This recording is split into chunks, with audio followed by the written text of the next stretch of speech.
terpuruk, Tempo masih bikin ulah. Beginilah kalau sudah mau tumbang. Ditulis oleh Ek Hardy di siward.com. Tempo termasuk salah satu media yang sering kena semprot oleh para penulis Siward karena isi berita yang cenderung tendensius dan keluar dari kaidah jurnalistik.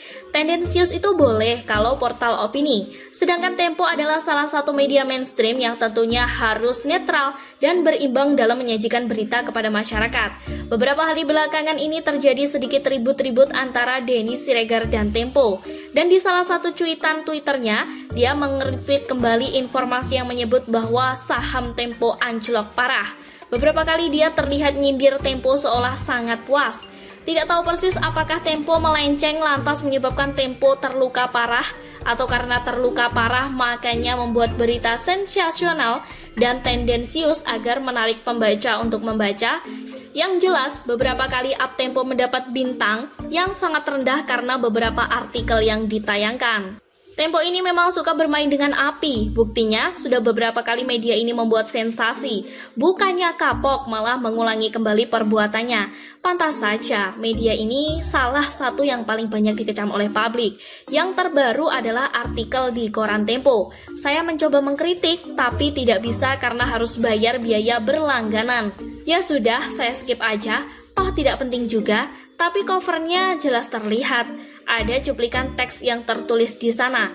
Pandemi belum juga bisa ditangani, tingkat positif sampel uji usap meningkat. Ruang perawatan rumah sakit rujukan di berbagai kota pun kian padat. Ditengarai akibat aktivitas masyarakat yang mulai normal termasuk ramainya masa liburan. Yang menjadi pokok masalah adalah cover bergambar Garuda Pancasila yang bentuknya beda dengan aslinya. Garuda Pancasila yang asli kepalanya menghadap ke arah kanan, tapi di cover ini kepalanya menoleh ke kiri. Selain itu beberapa helai bulunya seolah tercabut. Ada juga virus corona. Jika dilihat tampaknya tulisan ini ingin menunjukkan kalau Garuda Pancasila kepayahan menghadapi corona. Mungkin bagi pembaca hal ini biasa saja, tapi tahukah kalau sebenarnya kita tidak boleh sembarangan mengubah gambar Garuda Pancasila?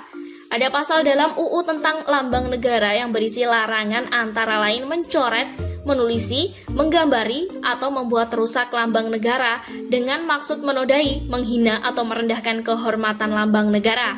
Larangan lainnya adalah menggunakan lambang negara yang rusak dan tidak sesuai dengan bentuk, warna, dan perbandingan ukuran. Coba bandingkan dengan Garuda Pancasila yang asli, apakah sama? Beda bukan? Saya masih ingat betul ada berita yang menyebut seorang remaja ditangkap karena mengedit lambang negara. Waktu itu dia mengkampanyekan pasangan calon dalam pilkada.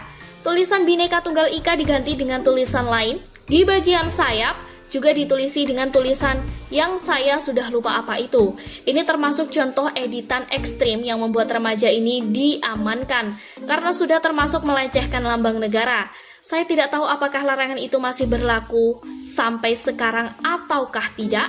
Oke lah, kita tidak usah bicara UU atau hukum, kita bicara saja soal nasionalisme atau kehormatan kepada negara, termasuk simbol, lambang, lagu kebangsaan, dan bendera. Apa yang dilakukan Tempo mengenai cover ini sangatlah tidak etis.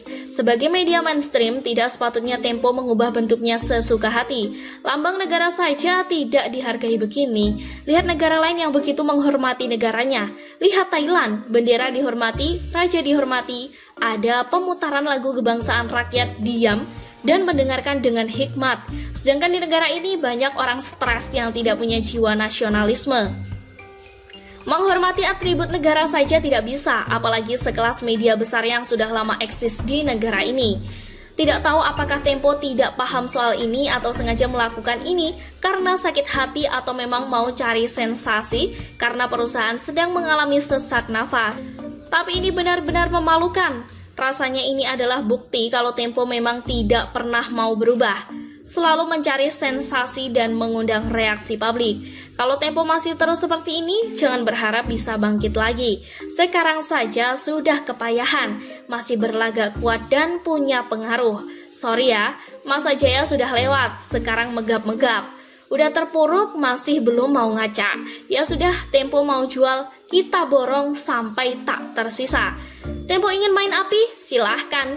Sekian dulu berita hari ini. Jangan lupa di like, komen, dan subscribe agar Anda tidak ketinggalan informasi menarik dan terupdate lainnya dari channel Daily.